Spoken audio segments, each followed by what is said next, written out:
আপনার কথার বাস্তবায়ন দেখতে চাই। আর যদি দ্বিতীয়বার কোথায় ঘটনা ঘটে তাহলে বুঝবো আপনার মুখের কথাই শুধু কথা, কাজের সাথে আপনার কথার মিল না। সেই সব নেতৃত্বদের দ্বারা গঠিত এনসিপির পূর্ব ঘোষিত পদযাত্রা এবং সমাবেশের উপরে প্রকাশ্য দিবালোকে ফ্যাসিবাদীদের যে হামলা হয়েছে, প্রশাসনকে, জাতিকে, জনগণকে বিস্মিত করে যে ঘটনা গোপালগঞ্জ ঘটেছে, তার বিরুদ্ধে জামাত ইসলামী আজকে সারা দেশে বিক্ষোভের ডাক দিতে বাধ্য হয়েছে। প্রিয় দেশবাসী, আমাদের বিবেচনায় নিতে হবে এই হামলাটা কখন ঘটলো, দেশের তাহলে কি পরিস্থিতি চলছে। যে মুহূর্তে বাংলাদেশের জনগণ আসন্ন জাতীয় সংসদ নির্বাচনে একটি জাতীয় ঐক্যমত্য গড়ে তুলে অবাধ সুষ্ঠু নিরপেক্ষ নির্বাচনের মাধ্যমে নির্বাচিত সরকারের কাছে ক্ষমতা হস্তান্তরের জন্য প্রচেষ্টা চালিয়ে যাচ্ছে, যেটা ছিল জুলাই বিপ্লবের আকাঙ্ক্ষা, এটা একটা মুহূর্তে আমরা এখন জাতীয় অতিক্রম করছি।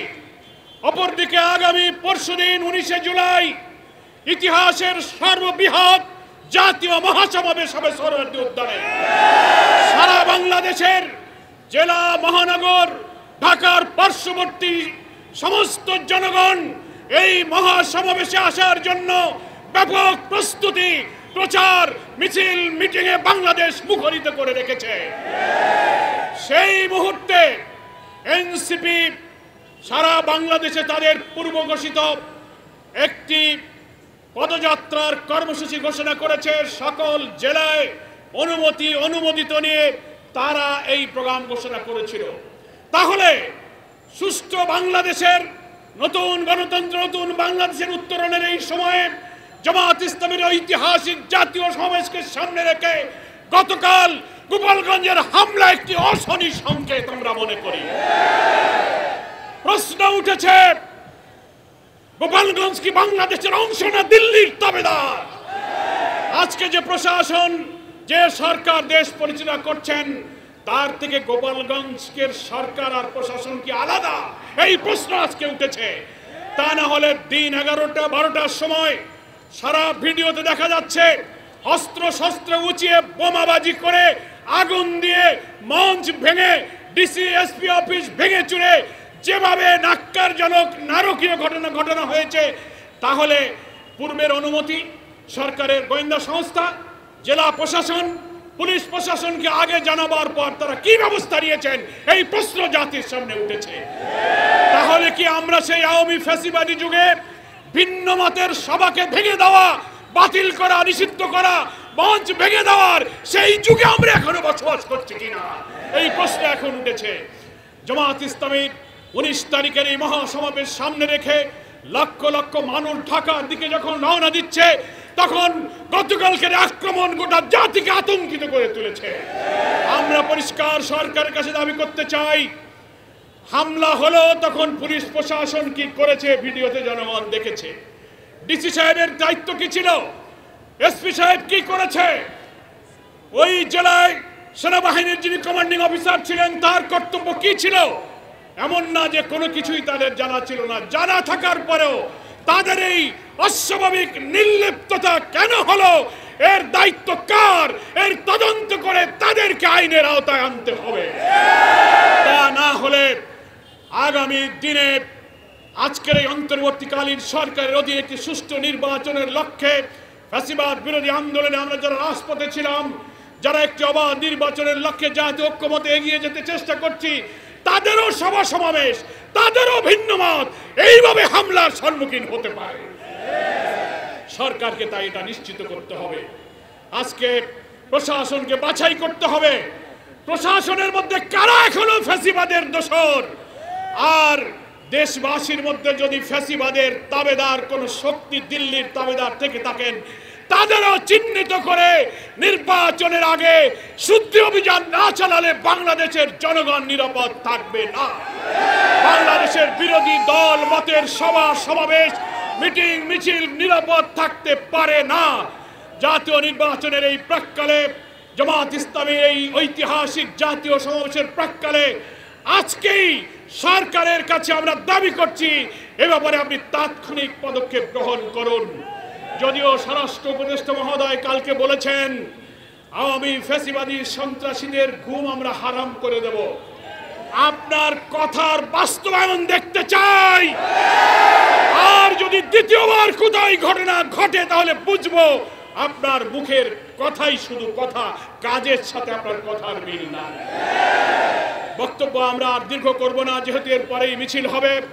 সংগ্রামী প্রধান অতিথি বক্তব্য রাখবেন। দেশবাসীকে সচেতনভাবে জাতি জাহাজ দুই দিকে ভাগ হয়ে গেল। একদিকে ফ্যাসিবাদের দোসর, দুর্নীতিবাজ, লুটপাট, চাঁদাবাজ, সন্ত্রাসী, আর একদিকে সত্যের পক্ষে ফ্যাসিবাদ বিরোধী সংগ্রামের নিবেদিত জনতা। দুই ভাগে জাতি ভাগ হয়ে গেছে। আসুন জাতীয় ঐক্যের এই চেতনা সামনে রেখে আগামী দিনে আমরা একটি অবাধ নিরপেক্ষ নির্বাচন, গণতন্ত্র, একটি কল্যাণ রাষ্ট্র গঠনের লক্ষ্যে সামনে এগিয়ে যাই। দেশবাসীর কাছে জামাত ইসলামীর পক্ষ থেকে এই আহ্বান জানিয়ে আমি আমার বক্তব্য শেষ করছি। আল্লাহ হাফেজ। বাংলাদেশ জিন্দাবাদ, জামাত ইসলামী জিন্দাবাদ। 19 জুলাইয়ের জাতীয় সমাবেশ সফল হোক। আসসালামু আলাইকুম ওয়া রাহমাতুল্লাহি ওয়া বারাকাতুহু।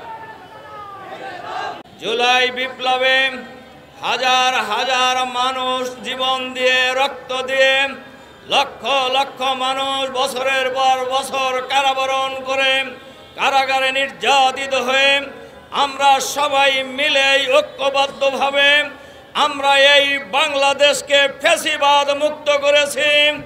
এই বাংলাদেশের মানুষ নতুন বাংলাদেশ পেয়েছে। সেই বাংলাদেশে এখনো মিটিংয়ে হামলা করা হয়। এই হামলা কারা করছে? এটা সরকারের দায়িত্ব ছিল এই হামলাকারীদেরকে চিহ্নিত করে গ্রেফতারের ব্যবস্থা করা।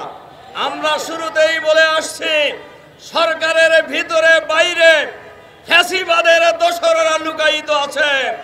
এই সরকারের দুর্বলতার কারণে, ব্যর্থতার কারণে বারবার গোপালগঞ্জে হামলা চালানো হচ্ছে, গাড়ি পোড়ানো হচ্ছে। সরকারেরা জানে, কিন্তু সরকারের ওই অঞ্চলের যারা দায়িত্বে আছেন তাদের কাজটা কি? কিন্তু আমরা এখনো লক্ষ্য করেছি ওই কোনো সরকারি কর্মকর্তাকে তো ওখান থেকে উদ্যোগ করা হয় নাই, কাউকে তো পদত্যাগ করতে বাধ্য করা হয় নাই। তাহলে বোঝা যায় বেড়া যদি খ্যাত খায় সেই খ্যাত কেউ রক্ষা করতে পারবে না। এজন্য আমরা পরিষ্কারভাবে বলতে চাই, সরকার যদি সঠিক ভূমিকা রাখতে না পারেন, গোপালগঞ্জ বাংলাদেশের 56,000 বর্গমাইলের বাংলাদেশের বাইরে কোনো জেলা নয়। কাজেই গোপালগঞ্জে যারা এই সন্ত্রাসী কর্মকাণ্ড একের পর এক চালাচ্ছে আর সরকার নীরবে এটা সহ্য করে যাচ্ছে, এতে আমরা এই দেশের মানুষের মাঝে প্রতীয়মান হচ্ছে সরকারের মধ্যে ফ্যাসিবাদের ভূত আছে। এই ভূত সরাতে হবে। সন্ত্রাসী যেই হোক তাকে গ্রেফতার করতে হবে, বিচারের আওতায় আনতে হবে। জুলাই বিপ্লবের চেতনায় যারা উজ্জীবিত, দেশ মাতৃকার জন্য, ফ্যাসিবাদ মুক্ত বাংলাদেশের জন্য আমরা যারা লড়াই করেছি, আবার ঐক্যবদ্ধভাবে ফ্যাসিবাদের দোসরদেরকে বাংলাদেশের মাটি থেকে চিরদিনের জন্য বিতাড়িত করার জন্য ঐক্যবদ্ধ প্রতিরোধ করে তোলার আহ্বান জানিয়ে আমার বক্তব্য এখানে শেষ করছি। আল্লাহ হাফেজ। বাংলাদেশ জিন্দাবাদ। গতকাল যে ঘটনা গোপালগঞ্জ হয়েছে সেটা কি 5ই আগস্ট আগের ঘটনা, পরের ঘটনা? 5ই আগস্ট স্বৈরাচারের কবর দেওয়া হয়েছে, ফ্যাসিস্টের কবর রচনা করা হয়েছে। সেই বিপ্লবীরা যারা গোপালগঞ্জে গিয়েছিল প্রশাসনের আশ্বাসের ভিত্তিতে সকল কিছু ঠিক আছে যারা বলেছিলেন, তারা কেন এই বিপ্লবীদের উপর হামলার জন্য প্রশাসনের পক্ষ থেকে নিষিদ্ধ ঘোষিত ছাত্রলীগ যুবলীগের সন্ত্রাসীদেরকে কেন দমন করতে পারে নাই? গতকালে আমাদের এনসিপির নেতাদের উপর আঘাত মানে হচ্ছে জুলাই বিপ্লবের উপর আঘাত, নতুন বাংলাদেশের চেতনার উপর আঘাত, আমাদের আগামী দিনের বাংলাদেশের গণতন্ত্র প্রতিষ্ঠার যে সংগ্রামের উপর আঘাত হয়েছে। এই জন্য যারা প্রশাসনিক দায়িত্ব থেকে নীরবতা পালন করেছেন, সঠিক ভূমিকা নেন নাই, ঊর্ধ্বতন কর্তৃপক্ষকে বলতে চাই তাদের বিরুদ্ধে তদন্ত করুন। কারা ফ্যাসিবাদের সাথে সুর মিলিয়ে গতকাল রক্তাক্ত বিপ্লবের উপর আঘাত করেছিল, আর যারা আঘাত করেছে, সন্ত্রাস করেছে, তাদেরকে অবিলম্বে গ্রেফতার করে দৃষ্টান্তমূলক শাস্তি দিতে হবে। আমি কথা না বাড়িয়ে বলতে চাই, আজকে বাংলাদেশ যেই পথে গিয়ে যাচ্ছে, মানুষের মধ্যে যে আকাঙ্ক্ষা তৈরি হয়েছে, যেই দেশের জনগণ জীবন দিয়ে রক্ত দিয়ে দ্বিতীয়বার দেশ স্বাধীন করেছে, গোপালগঞ্জের সন্ত্রাসীরা একত্রিত হয়ে প্রশাসনে গাপটি মেরে বসে থাকা ওই দূষণদের আতাতের মাধ্যমে বাংলাদেশকে তারা পিছনের দিকে ঠেলে দিতে পারবে না। জনতার বিজয় অবশ্যম্ভাবী, অবশ্যই আমরা এগিয়ে যাব। শেষ কথা বলতে চাই, সংগ্রামী বন্ধুগণ, আজকে এই পরিস্থিতি কেন হয়েছে? এই পরিস্থিতি যেমন সরকারের দুর্বলতা আছে, তার পাশাপাশি সরকারের প্রশাসনের নীরব মদত আছে কিনা মাঠ পর্যায়ে, এটাও আমাদের মধ্যে প্রশ্ন তৈরি হয়েছে।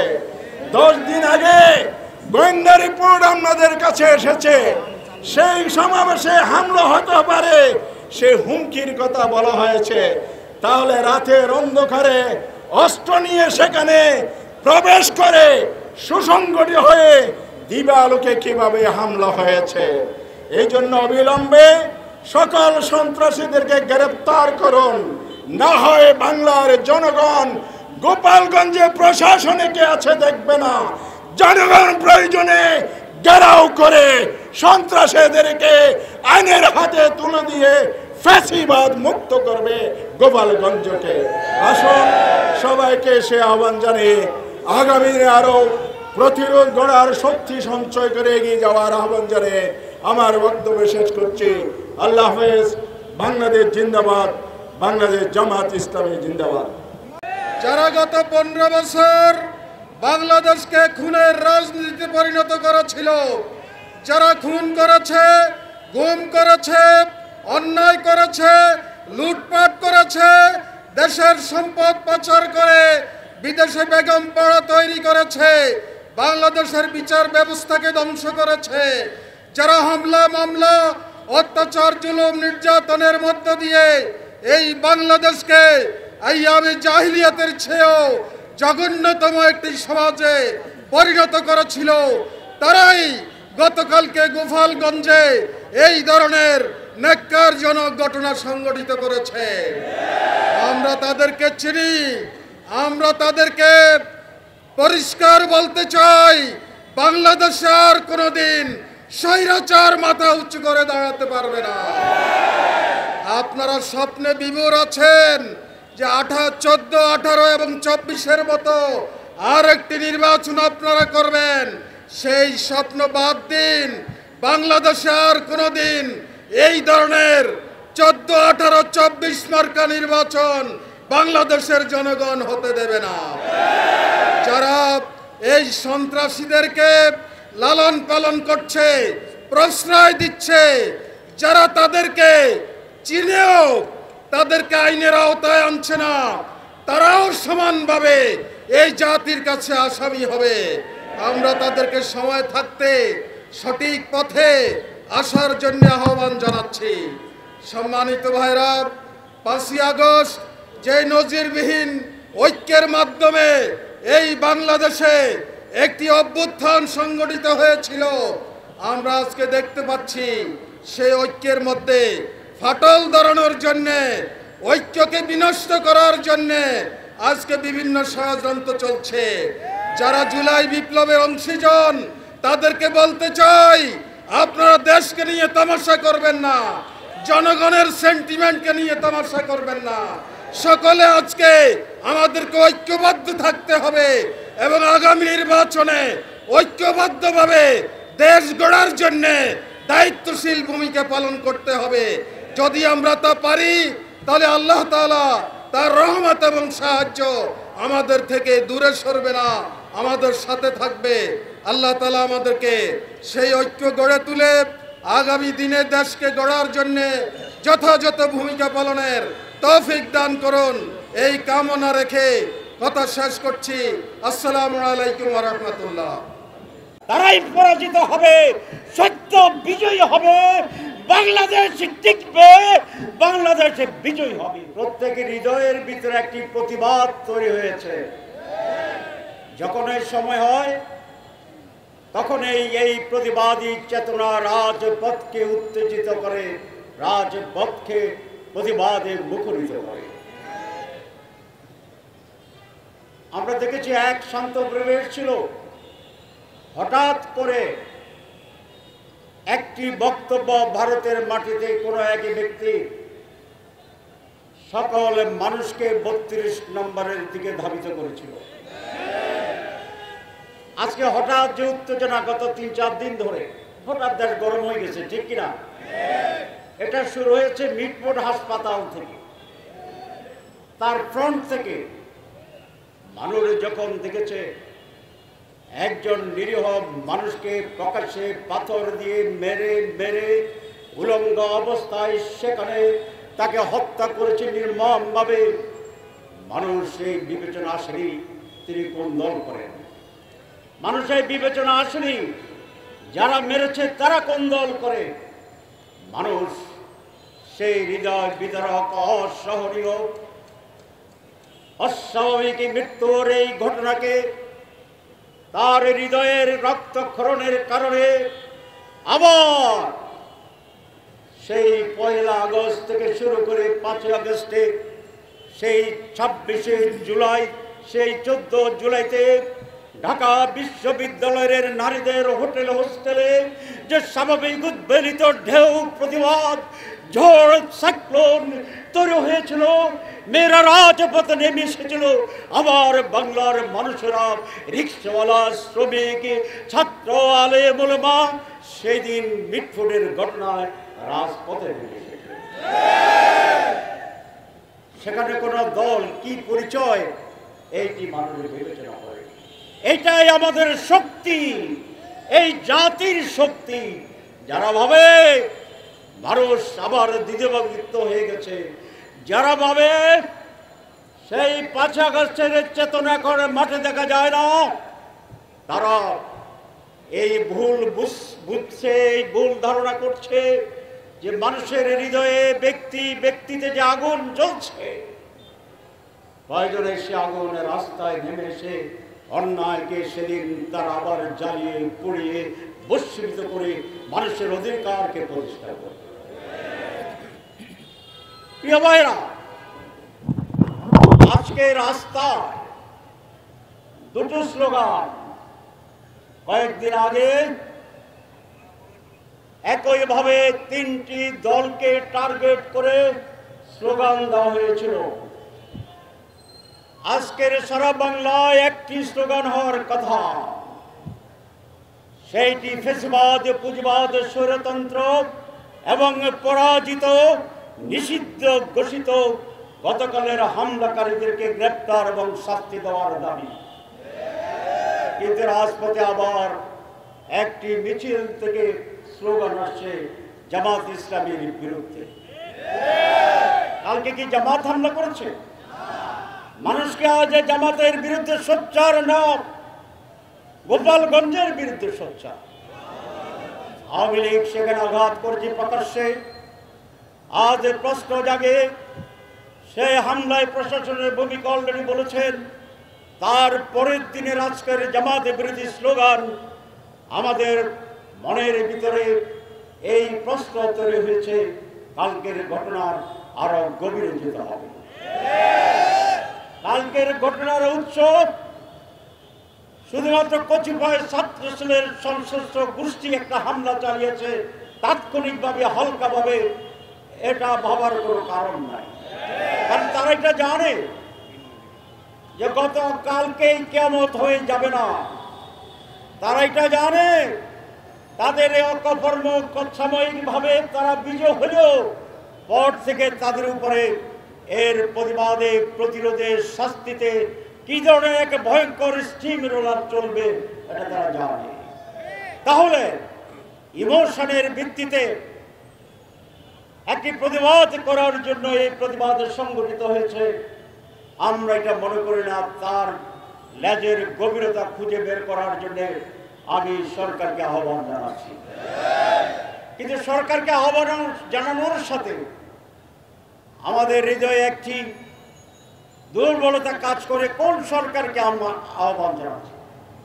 যে সরকার এই ছাত্রদের রক্তের উপর দাঁড়িয়ে গঠিত হয়েছে, যেই সরকার আগস্টের শহীদদের সেই দেহের পাঠাতনের উপরে দাঁড়িয়ে আছে, যেই সরকার 15 বছরের মানুষের নির্যাতন, নিষ্পেষণ, বঞ্চনা, হত্যা, জীবন ত্যাগের শাহাদাত এবং ঘরে ঘরে মানুষের যে দুঃশাসন ছিল সেটি হজম করার শক্ত মানুষগুলোর ত্যাগের সেই ভিত্তিভূমিতে তারা দাঁড়িয়েছে।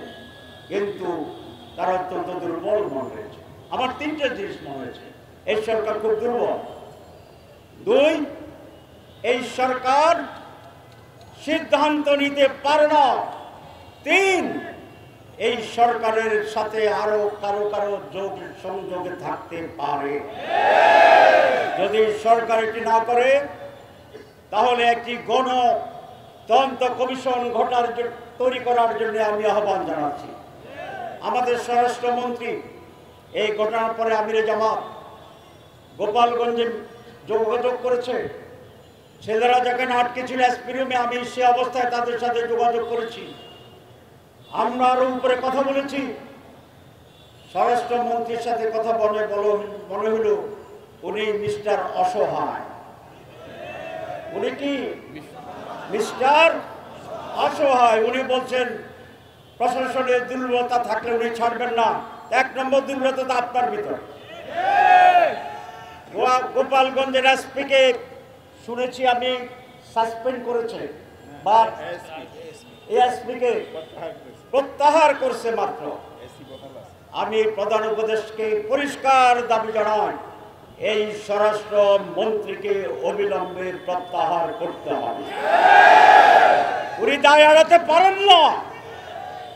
এই ছেলেগুলো আমাদের জাতীয় বীর, তারা যেভাবে আটকা পড়েছিল, যদি আগুন লাগিয়ে দিত বাইরে থেকে, এখন আমরা সকলের কয়লা পেতাম, দেহকে কয়লা বানিয়ে দিত।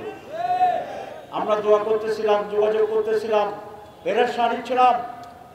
আল্লাহ তাদেরকে রক্ষা করেছে। আমরা নানা উদ্যোগ নিয়েছি, সবগুলো এখানে বলতে চাই না। আলহামদুলিল্লাহ আল্লাহ তাদের জীবন রেখেছেন, তারা সরে আসতে পারত। যদি আগুনে কঙ্কাল হয়ে যেত, আজ সারা বাংলাদেশের অবস্থা কি হতো এটাকে আপনারা ধারণা করতে পারেন না। দেশকে সেদিকে নিয়ে যাওয়ার ষড়যন্ত্র ছিল।